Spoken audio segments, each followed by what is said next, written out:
नमस्कार आदाब, आप देख रहे हैं news line 24। Asansol Lok Sabha by election 12 तारीख को है और 16 को रिजल्ट है। लेकिन आज आसनसोल में काफ़ी उलटफेर देखने को मिला। बहुत सारे लोगों ने आज तृणमूल का दामन थाम लिया। और जहां कांग्रेस की बात की जाए, कांग्रेस के 3 काउंसिलर थे और उनमें से एक काउंसिलर आज तृणमूल का दामन थाम लिया। आज हमारे दरमियान कांग्रेस के एक कद्दावर नेता, अब बहुत पुराने नेता, जो अपनी बेबाकी और अपनी मिलनसारी की वजह कर जाने जाते हैं और इस बार वो काउंसलर भी बने हैं। आइए लोकसभा इलेक्शन की सरगर्मियों को लेकर उनसे बात करते हैं। Sir, first of all welcome in our channel. आप लोग 3 थे, अब 2 हो गए, इसके बारे में क्या बोलिएगा? देखिए, संगठन को हम लोग देख रहे हैं। हम जो लोग को जाना था वो चले गए, जो लोग हैं हम लोग काम करेंगे। वर्कर्स लोग हैं, लीडर वर्कर्स पैदा करता है, उनका अपना कुछ मामला होगा, उनका कुछ रहा होगा, इसलिए हो गए। कांग्रेस की बात की जाए, कुछ लोग तो टिकट लेते वक्त बड़े बड़े दावा करते हैं, फिर आपके पास आते हैं, फिर जीतते हैं, चले जाते हैं। ये हम लोग देख रहे हैं काफ़ी दिनों के साथ। आखिर कांग्रेस से ये लोग बेवफा क्यों कर रहे हैं? नहीं, ऐसा नहीं है। बहुत सा दल से उलटफेर होते रहता है। आज अगर आप देखेंगे तो जितने तिवारी तृणमूल से बीजेपी में चले गए, ऐसे बहुत सारा उदाहरण मगरबी बंगाल में। ममता बनर्जी खुद दूसरा पार्टी में गई, मुकुल राय खुद बीजेपी से फिर तृणमूल में आई। ऐसा होता ही रहता है। जिन लोग अपना मफाद परस्त लोग होते हैं, अदल बदल करते ही रहता है। अपना फ़ायदा देख करके करता है। अवाम का फ़ायदा से कोई लेना देना नहीं है। अवाम तो उसको मैंडेट देता है जिस सिंबल से खड़ा होता है, उसके लिए उसको देता है मैंडेट, मगर उसमें उसका मुफाद छुपा होता तभी दल बदलता है। अच्छा, मुफाद के लिए जो लोग पॉलिटिक्स करते हैं या कुछ मुफाद के लिए पाला बदल लेते हैं, उसके लिए क्या बोलेगा? क्योंकि आप बहुत दिनों से कांग्रेस है, आपको भी जाहिर सी बात ऑफर होगा, लेकिन आप ईमानदारी से अभी तक कांग्रेस में डटे हुए। लेकिन जो लोग मुफाद के लिए, अपने मतलब के लिए पाला बदल लेते हैं, वैसे लीडर को आप क्या बोलिएगा? इसे मौका परस्ती बोलिएगा इसको। ये मौका परस्ती है और कुछ नहीं है। मौका देख कर करके लोग अपने काम निकाल लेते हैं। लोगों का खिदमत करने का, आप नहीं भी कौन सा रहेंगे तभी आप खिदमत कर सकते हैं।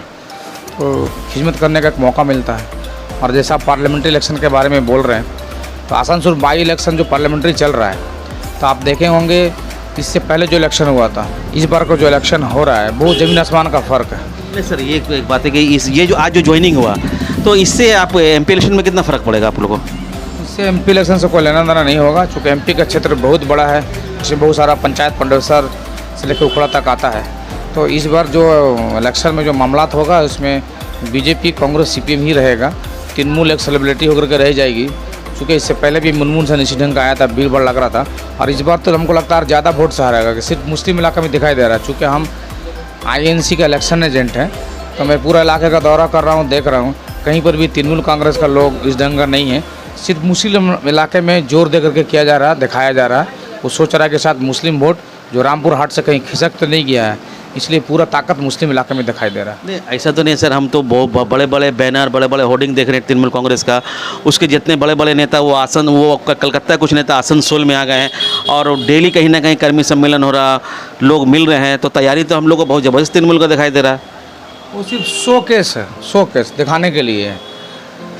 और सिर्फ खेला चल रहा है, चूँकि नगर निगम है उनके हाथ में, होर्डिंग ले रहा हो, तो वो सिर्फ दिखाने के लिए। और लोग, कुछ लोग जा रहे हैं, हीरो है, देखने के लिए जा रहे हैं, उससे वोट का लेना देना नहीं है। जब परिणाम आएगा तो आप देखिएगा, बीजेपी 4 नंबर पर रहेगी, तृणमूल कांग्रेस 4 नंबर पर रहेगी। असल लड़ाई बीजेपी, कांग्रेस और सीपीएम होगा।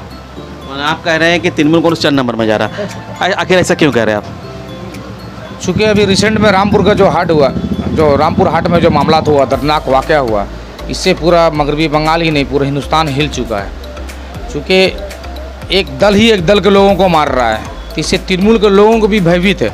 अब तो हम लोग को तृणमूल के लोगों को भी देख रेख करना पड़ेगा। जो लोग गुटबाजी कर रहा है उसको भी अब हम लोग का, कांग्रेस का जिम्मेवारी बढ़ता है कि तृणमूल को बचाना। चूँकि रामपुर हाट में हुआ, मारने वाला भी तृणमूल, मरने वाला भी तृणमूल, तो हम लोग आज जान ना जाए, उसके लिए हम लोग का फ़र्ज़ बनता है, आवाम का फ़र्ज़ बनता है कि वो जो तृणमूल कांग्रेस का भी रक्षा करना। क्योंकि अब ये लोग इस तरीके से गुटबाजी मगरबी बंगाल में चरम सीमा पर चला गया है कि आने वाला दिन में आम आदमी को सोचना पड़ेगा। आपकी तो तादाद भी बहुत कम, आप तृणमूल को कैसे देखेंगे? आप लोग तो कहीं दिखाई नहीं दे रहे हैं, प्रचार प्रसार में भी आप लोग नहीं हैं, आप लोग का होर्डिंग में नहीं है। हमको तो कांग्रेस कहीं दिखाई नहीं दे रहा। देखिए, हम लोग अपना हर बूथ में हम लोग जा रहे हैं, इलाके में काम कर रहे हैं। चूँकि लाउड स्पीकर और ये सब सख्त मना है, हाई कोर्ट का आदेश और निर्देश है तो हम लोग का हर इलाका में, हर ब्लॉक में, हर वार्ड में जाकर के उस ढंग से हम लोग काम करें। सारे लोग उतरे हुए हैं। इस बार पहला ये इलेक्शन है कि कहीं पर कोई कांग्रेस में गुटबाजी नहीं है। सारे लोग मिलकर करके लड़ाई लड़ रहे हैं और एक साथ एक मुश्त होकर के लड़ाई लड़ रहे हैं। और हम लोग सारे लोग पूरे ईमानदारी के साथ इस लड़ाई में कैंडिडेट जो भी हो, हम लोग कांग्रेस का हाथ छाप को देख कर लड़ाई में उतरे हुए हैं। तो इसका कितना कितना असर पड़ेगा? क्योंकि अभी जो हाल ही में जो 4 इलेक्शन हुआ, आप लोग बहुत बुरी तरीके से रहे और कहीं ना कहीं हम लोगों को दिखाई दे रहा है कि कांग्रेस का हौसला टूट रहा। क्या आप उस हौसला को बरकरार रख पाइएगा? देखिए, हौसला जहाँ तक टूटने का बात है तो आप देख रहे होंगे गोवा और मणिपुर वगैरह जैसा जगह में खुद दीदी को बीजेपी का बी टीम बना करके भेजा गया था। जो लोग अवैसी को और दूसरे लोगों को बोलते हैं, ये लोग बीजेपी को होकर के काम करते हैं, खास करके ममता बनर्जी। तो आज ममता बनर्जी का चेहरा कहीं ना कहीं बीजेपी का चेहरा बोल करके उभर रहा है। अपने पुराने साथी की तरफ, एनडीए की तरफ ममता बनर्जी लौट रही है। आप देख रहे होंगे जिस तरीके से आरएसएस मगरबी बंगाल में कदम रख रही है। आज मदरसा बोर्ड का बच्चा को जिस तरीके से पीटा जा रहा है। इससे पहले अगला रमज़ान में जिस तरीके से कमरहट्टी में पूरे मस्जिद में 1 महीना बम चला, पूरे रमज़ान का महीना में। आज मुस्लिम का एमएलए में जब टिकट देने का मामला था, काटा जाता है। सिर्फ मुसलमान को डंडा झंडा में रखा जाता है। कॉरपोरेशन इलेक्शन में भी बहुत सारे मुसलमानों को टिकट काटा गया। इस सारा बदला को लिया जाएगा। जो छप्पा मार करके वोट जीता ना कानबेटो, अब वो लोग अपना अपना वार्ड में लीड करके दिखाते हैं, उसका पर चुनौती है। हम लोग पर कोई चुनौती नहीं है। जो लोग कानबेटो सीट जीत करके तृणमूल कांग्रेस का आया है, वो लोग रात दिन मेहनत कर रहा है। यकीन जानी वो अपना वार्ड में लीड नहीं दिला पाएगा, क्योंकि छप्पा मारा वो लोग है, बुद्ध दखल किया वो लोग है, रैगिंग किया वो लोग है। तो उन लोगों को रात का नींद उड़ा हुआ है, समझेंगे? वो लोग सो नहीं पा रहे। हम लोग तो घूम रहे, देख रहे हैं ना। तो आखिर आप लोगों ने ऐसा क्या किया है जो लोग कांग्रेस को वोट दें? देखिए, कांग्रेस आम आदमी के साथ में खड़ा रहती है।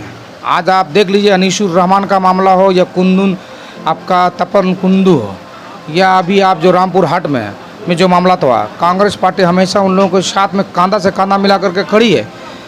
अनीस खान के वालिद साहब को लेकर के हमारे अधीर रंजन चौधरी अपोजिशन लीडर ने पूरे 4 से 5 किलोमीटर तक लोगों को एक संदेश दिया कि हम लोग हैं, जातीय कांग्रेस है आप लोगों के साथ में। इस ढंग से कांग्रेस हमेशा लोगों के साथ खट रही है। एक आशा है, एक उम्मीद है कि लोग कांग्रेस की तरफ फिर वापस आएंगे। मैं जब इंटरव्यू करने के लिए आ रहा था तो मैं लोगों से कहा कि मुस्तफ़ा का इंटरव्यू करने जा रहा है, तो कुछ लोग कह रहे थे कि आप लोग 2 है उसको लोग 0 कर देंगे और आप लोग को भी टीएमसी में शामिल करवा लेंगे। इसके बारे में क्या बोलेगा? देखिए, चूँकि हम लोग तो दल बदल करके नहीं है, खानदानी है और पैदाइशी हैं। तो हम लोग शुरू से कांग्रेस में बहुत सा तूफान आया और गया। हम लोग तो मंत्री जी मलाई खड्डा को घर वापसी करने के लिए सोच रहे हैं। हम ये उम्मीद के साथ कांग्रेस में हैं कि एक दिन मंत्री मलाई खड्डा को उनका घर वापसी करेंगे, पुराना घर कांग्रेस में लाएंगे। ऐसा सोच का है मेरा, और एक दिन ज़रूर इंशाल्लाह लाएंगे। चलिए, चलते चलते जो आने वाला लोकसभा है उस बीइंग एज ए कांग्रेस के आप इलेक्शन एजेंट भी हैं, और कांग्रेस के नाते आपकी आखिर क्या अपील है लोगों से? देखिए, हम तो यही बोलेंगे कि आप एक ऐसे पार्टी को वोट दीजिए जो आप जिसको कुछ बोल सकते हैं, कुछ बता सकते हैं। कांग्रेस पार्टी अगर जीतती है, जैसे आज हम लोग वार्ड का कौंसल जो भी जीते, लोग बेखौफ आ रहे हैं। जिन लोगों को जो जरूरत है, कोई राजनीति पार्टी दल भेद भाव नहीं, कौन किसका है, सब लोगों के लिए हम लोग काम कर रहे हैं। कांग्रेस पार्टी अगर जीतती है तो कल आप उससे उस ढंग से काम भी निकाल सकते हैं, बोल पाते हैं। उसके ऊपर कोई दादा दीदी का दबाव नहीं रहता है। इसलिए हम लोगों को समझा रहे हैं, बता रहे हैं कि निष्पक्ष होकर के वोट निकलिए। जो कि हम लोग का इस बार जो इलेक्शन पैरामिलिट्री फौज उतर चुका है, वो छप्पा वाला मारने वाला वोट नहीं होगा। रमज़ान का महीना होगा और मौका बहुत अच्छा है। जो लोग हम लोगों को बेवकूफ़ बना कर रखा है कि नदी का पैसा आ रहा है और लोगों का सामान बह गया, नदी में बह गया, उन लोगों को नहीं मिला। हम लोग के इलाका में उर्दू स्कूल हाजी कदम अभी तक नहीं बना, हेल्थ सेंटर अभी तक नहीं बना, उर्दू को अभी तक सेकंड लैंग्वेज नहीं मिला। बहुत सारे मामलात है। यही मौका है इन लोगों को आउट करने का, क्योंकि ये लोग मुस्लिम को अपना जागीर समझ लिया वोट को, तो इसलिए कहीं ना कहीं मुस्लिम वोट का हाथ से खिसक चुका है। चलिए सर, आपको प्रचार प्रसार के लिए जाना है, आपके शेड्यूल बिजी थे, फिर भी आपने चैनल से बात की, उसके लिए बहुत बहुत धन्यवाद। थैंक यू, शुक्रिया आपका।